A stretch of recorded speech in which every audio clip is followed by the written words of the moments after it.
भाई ने क्वेश्चन किया था कि अगर ज़ौज के पास जेवर हो तो इसकी ज़कात कौन देगा, बीवी देगी या शौहर देगा।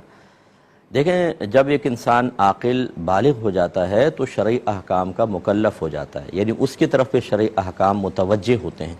तो अगर ज़ौजा के पास जेवर है, माल उनके पास है, तो ज़कात का हुक्म उनकी तरफ मुतवज्जे होगा। ये जो हमारी ख़वातीन अपनी जान छुड़ाने के लिए, भी हम तो कमाते नहीं हैं, हमारे पास कौन सा कैश है, तो शौहर अदा करे। यानी अल्लाह ताला तो ये फरमा रहा है अपने माल की ज़कात तुम दो, और वो कह रही हैं शौहर देगा। अगरचे उनकी इजाज़त से शौहर अदा करे तो ज़कात अदा हो जाएगी, लेकिन इसका मतलब ये नहीं है कि शौहर अपने पैसों से करे और आप अपना सोना समेट कर सीने के साथ लगा कर रखें। माल की मोहब्बत को ख़त्म करने के लिए और इस इम्तिहान के लिए कि माल की मोहब्बत ज़्यादा है या अल्लाह की मोहब्बत ज़्यादा है, माल को खर्च करने का हुक्म है। बीवी वो भी नहीं कर रही तो माल की मोहब्बत साबित हुई कि अल्लाह की इतनी मोहब्बत नहीं जितनी माल की है। फिर बुखल दूर करना मकसूद है कि जहाँ पर शरई हुक्म है, सही ज़रूरत है, वहाँ भी माल खर्च ना किया जाए। माल की मोहब्बत की वजह से सीने से लगा कर रखें, इसको बुखल कहते हैं, और ये हराम और गुनाह कबीरा है, क्योंकि इस पर आखिरत में वईदें बयान की गई हैं कुरान में, हदीस में। वो बुखल भी ख़त्म नहीं होता। फिर हर जिसको अल्लाह ने माल दिया है उस माल में गरीबों का हक़ रखा है अल्लाह ने। तो बीवी अगर अपना माल ही खर्च नहीं करती, उसमें गरीबों का हक़ भी नहीं गया, तो क्या मैदान माशर में इनाम की मुस्तहिक होंगी? किस सोच के साथ बैठी हुई हैं कि आप जेवर भी इस्तेमाल करें, किसी को ना दें, अल्लाह के लिए ना जाए, उन बच्चों के लिए जाए जो नमाज भी नहीं पढ़ते, वो बच्चे जो नाफरमान भी हो सकते हैं, वो बच्चे जो शायद आपके मरने के बाद आपके लिए हाथ उठाकर दुआ भी नहीं मांगेंगे।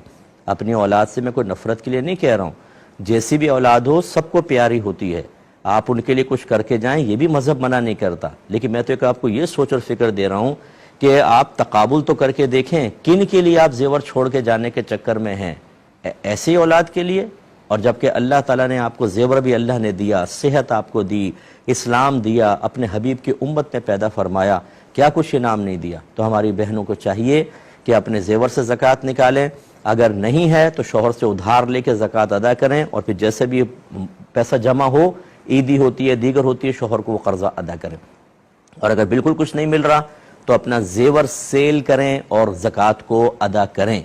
वरना नबी करीम सल्लल्लाहु अलैहि वसल्लम ने इरशाद फरमाया कि जिस सोना चांदी की ज़कात अदा नहीं की जाएगी, बरोज़ क़यामत इसको आग में तपाया जाएगा, और जिसने अदा नहीं की होगी उसके पहलुओं को दागा जाएगा, और फिर उसके लिए जहन्नम का फैसला होगा। इसका मतलब ये तो जहन्नम में जाने से पहले ये मामलात स्टार्ट हो जाएंगे। इसलिए खर्च करें और अल्लाह की राह में दें, बिल्कुल बुखल में मुब्तला ना हो। ये बाज़ बहनें कहती हैं जी हमारा तो सोने का सेट ख़राब हो जाएगा। बहन, ख़राब नहीं होगा, बनेगा, संवरेगा, क्योंकि नबी करीम सल्लल्लाहु अलैहि वसल्लम ने फरमाया खुदा की कसम सदक़े से तुम्हारा माल कम नहीं होता, और ये सदक़ात वाजिबा हैं, इनसे माल कम नहीं होगा, अल्लाह और बरक़ात से नवाजेगा। वरना आप अगर इसको खर्च नहीं करेंगी, आप में बुखल रहेगा, माल की मोहब्बत रहेगी, आप मरेंगी, सोना दूसरे इस्तेमाल कर रहे होंगे, उस पर ऐश कर रहे होंगे, कोई आपकी कब्र पर आने के लिए तैयार नहीं होगा। जैसे हम लोग अपने प्यारों की कब्र पे कितने लोग जाते हैं, जो मुझे सुन रहे हैं ज़रा गौर कर लें। कभी साल में एक दफ़ा चलेगा, शब बारात में, वरना ऐसे सब भूल भाल जाएंगे। फिर पता चलेगा कि अल्लाह तबारक व तआला से ताल्लुक़ मजबूत ना करने का क्या नुकसान हुआ।